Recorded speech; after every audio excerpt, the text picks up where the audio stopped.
Here's a new bird and trout design I'm working on right now. That one's getting some orange G10 handles. And here's the next batch of custom orders I got going on. Look at my desk is just trashed, and this is my life now. So today, I've been asked a lot. I wanted to talk a little bit about my workflow and kind of my life after I've been doing this full-time for about a year. I get asked all the time about being a full-time knife maker, this and that, this and that, this and that. So I wanted to do a quick video today, kind of explaining how it goes, the ups, the downs, the pros, the cons. And yeah, so that's what I'm gonna cover today. Well guys, thanks for coming back to another video. I'm just kind of wrapping up for the day today. I got that new one glued up, which is kind of why I wanted to make this video, is because it's super hard to kind of balance everything as far as, you know, taking custom orders, or if you're not going to take custom orders, if you're going to kind of focus on a certain design, make a lot of those, make a bunch of different designs, all this stuff. And people have asked me, look how dirty I am. See, it's a mess. But people ask me all the time about, you know, they make knives, they want to transition into becoming a full-time knife maker, and I thought I'd just try to touch on some of the things that I've learned here. It's been about a year since I've been doing this full-time. I've been making knives for about 5 years now, but workflow and kind of deciding on time frames and all this different stuff is something that I've kind of struggled with, and I wanted to talk about a little bit. So primarily, you know, the reason I'm able to do this full time is I take all custom orders. So most of the time somebody sees one of my knives and they say, hey man, I want one of those knives, maybe in this finish with this handle, this.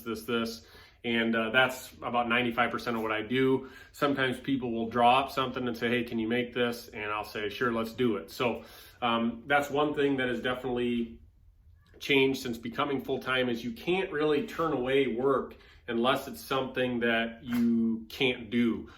So most of the time I say, sure, let's get it done, let's figure it out, and let's do it. And a lot of times what happens is then I have this new cool design that, you know, I'll sell more of that knife. So, and that's kind of what I wanted to lead into today, is finding that balance point between, you know, only doing custom orders and then you're not able to work on new designs, and that's kind of where your new business is going to come from. I've got a lot of customers that have bought almost one of every single one of my designs, and that's how you're going to create business and keep it going, is come up with new designs. So I have kind of pushed myself over the last, well, say 6 months, to space out orders enough to be able to start on new designs, be able to do some YouTube videos, be able to do more stuff that kind of I want to do more so than I have to do.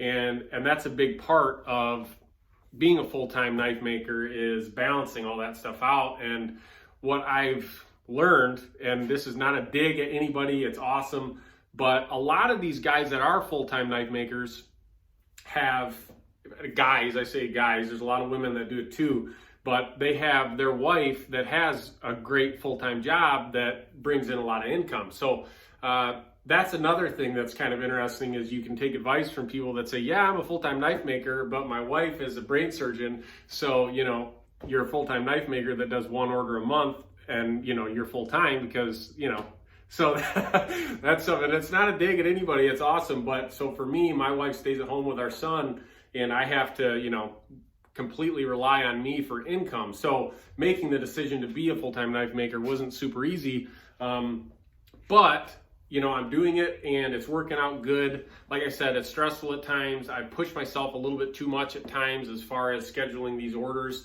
A lot of people, when you tell them, you know, yeah, I can do it, it's going to be 5 months before your knife's done, I've lost business because of that. You know, it's some people, they say, I don't care, take as long as you need on it, get it done, I want your work, and that's awesome, and those people are great. But I also understand from the customer's point of view, if you see something, you're excited about it, you order it on Amazon and you have it in 2 days, you know, when somebody tells you it's going to be 8, 10, 12 weeks, you kind of lose a little of that excitement. So trying to schedule things properly to where I'm not stressed out and these people are getting their knives fast is something that I've also struggled with, that I'm working on. You know, every day I try to get it a little better. But like I was saying, a lot of doing this is scheduling a week to where I'm not stressed that week. I can work on a couple new designs and I can mess up and it's not stressful. So, you know,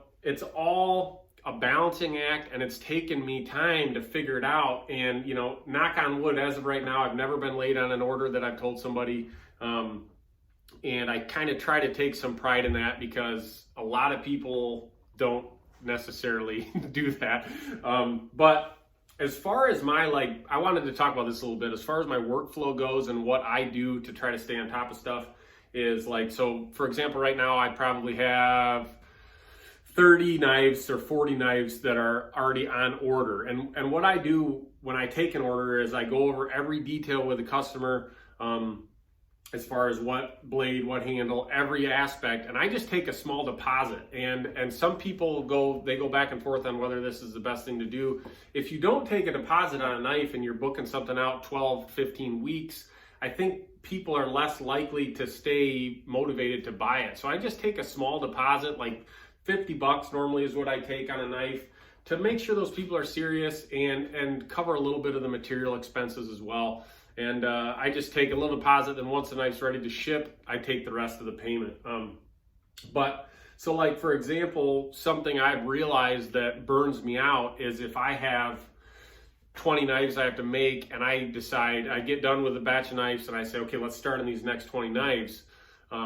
If I do them each one, if I drill all the holes on all 20 knives, if I heat treat all 20 knives, if I grind the bevels on all 20 knives, I get super burnt out on doing the same thing. If I know I have to go into the shop and spend the whole day drilling holes in knives, it just gets pretty old, you know what I mean? So that's something to take into consideration. So what I've kind of transitioned into doing is I'll heat treat 15 knives at a time normally.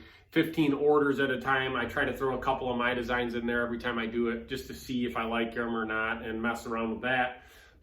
And then from those 15 knives that I've heat treated, I'll do 4 of them at a time. As far as I'll finish grind 4 of them at a time, I'll handle 4 at a time, I'll shape and finish 4 at a time.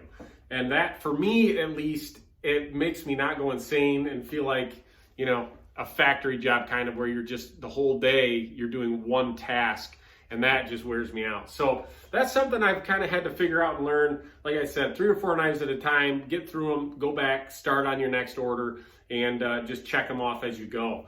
So that's kind of what I wanted to touch on today. If you have any questions, I really, really want you guys to comment on this video and talk a little bit. And hopefully I can do some more videos explaining my process, staying motivated to keep busting out these orders, come up with new designs. There's a lot to it. It's not all great, but I'm able to spend a lot of time with my family and really be able to do what I like to do every single day. So I'm still so grateful for every one of you guys that have bought knives, that watch these videos, every aspect of it. It's still super humbling, and I'm really happy about it. But so I don't know if I even touched on anything I wanted to talk about today, but that's going to be today's video. Like I said, drop a comment. Let me know if you want me to cover any more of these kind of things I'm talking about in more detail. If you guys are part-time knife makers, just do it for fun. If you have any questions, just let me know. I try to make a video every week and put it up here. I try. I don't do it, but I try. So anyways, subscribe to the channel. Thanks for watching, and have a good one, guys.